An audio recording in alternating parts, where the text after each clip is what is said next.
Hi, my name is Tristan Guzik, and I visited the Mead Art Museum in Amherst, Massachusetts, located at the center of campus. The Mead Art Museum was established in 1949. The different exhibitions included abstraction, fragmented identities, views from the Eastern Front, timing is everything, fleeting nature, constructing collage, paste stick glue, dimensionism, and hall walls.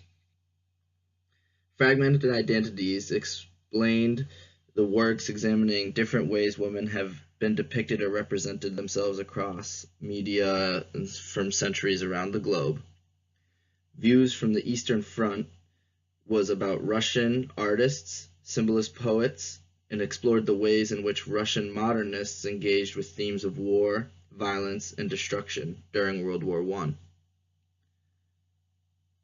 Fleeting Nature is a permanent collection at the museum, and it has works exploring how artists use landscape to comment on a range of ideas from religion and individualism to nation building and the environment.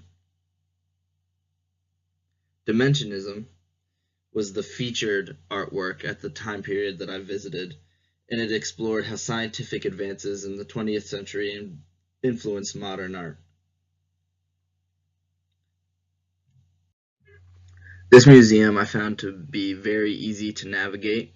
There was a very helpful volunteer at the front office, but none throughout the museum.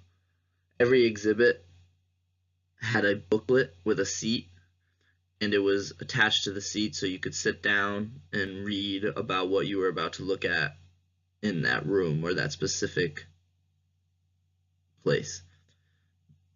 There was many pamphlets as well in each exhibit, so there was little information on the signs and the plaques for each piece of art, but the pamphlets provided a more broad sense of the time period or the type of art that they were focusing on.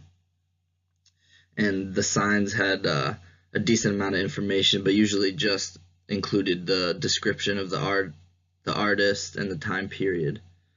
And what I found pretty interesting about this art museum was there was a little like back room that had a screening area with an informational movie about Dimensionism, which was the featured artwork at the time.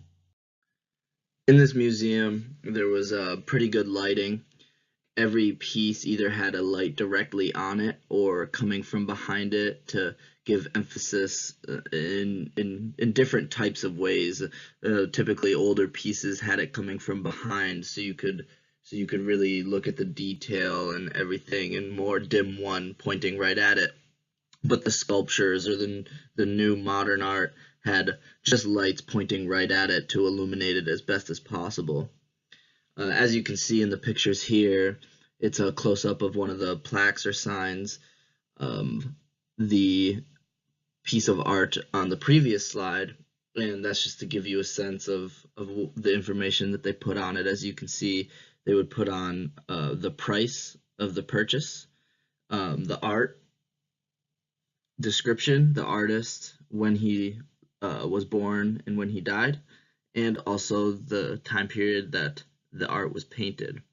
The picture to the right is the little room that I spoke about, giving an informational video about the exhibition of Dimensionism, and it had a couple nice seats in there, and the video was just on a loop, which I thought was really cool. The third picture is the little booklet attached to the seat, which was in every different room, explaining what exhibit you were at, and it had more information, like I said, a more broader sense of the whole entire time period or type of art, rather than giving you the specifics as the price of it or the artist's birth and death date.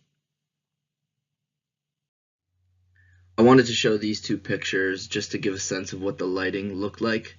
As you can see the lights pointing directly at the more modern pieces. And in the right picture in the background, you can see the light coming from behind, and it is more of an older piece. But also the right picture shows that the pamphlets were throughout the museum, not only at the beginning, which I thought was pretty good idea. So maybe if you missed it or something for some reason you needed another one, you could have that accessible to you right there.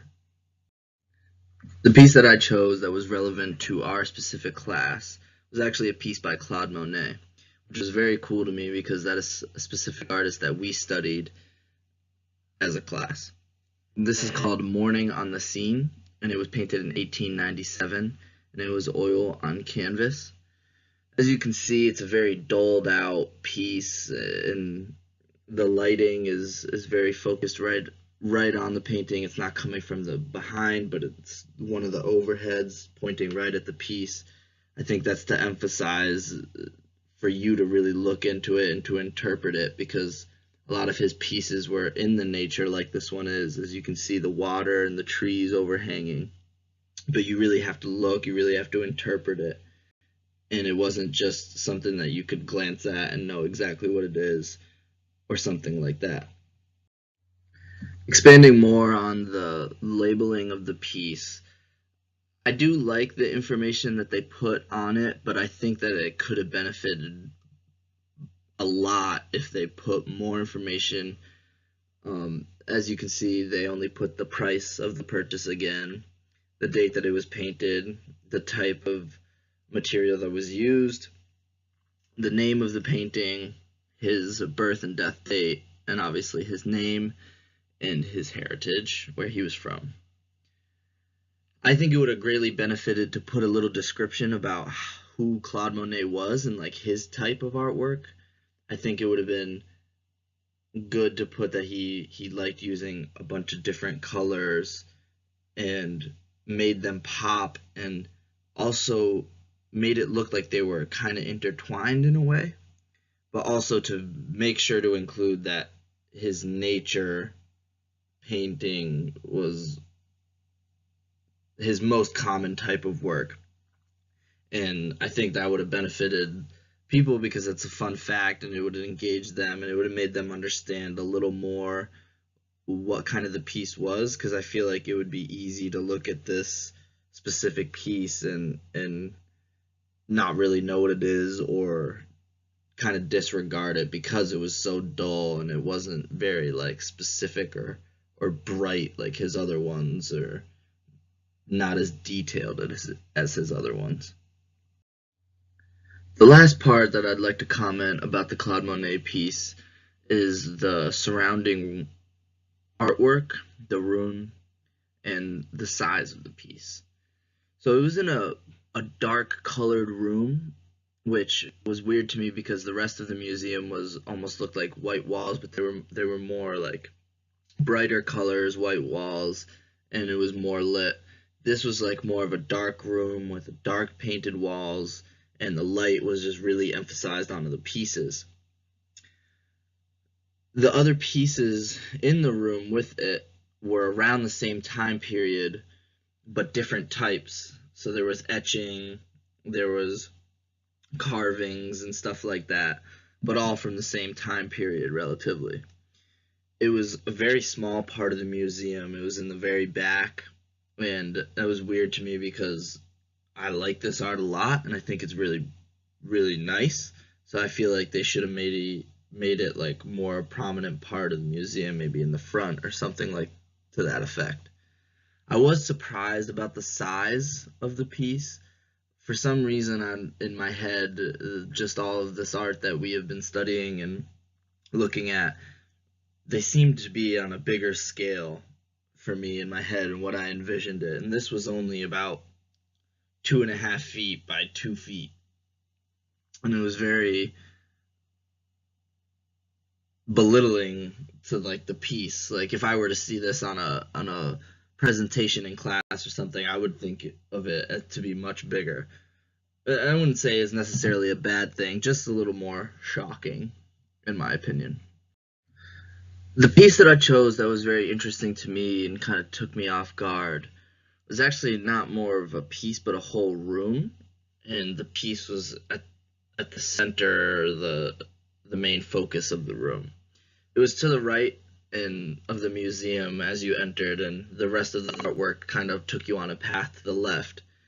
And as you approach this room, as you can see in the right picture, there was a description of what it was, and it was very informational. Obviously, I'm not going to read it, but it gave you information about the art, when it was made, and other things like that. And on the left, you can see the entrance of the room with a chandelier in the center and the hearth of the fireplace.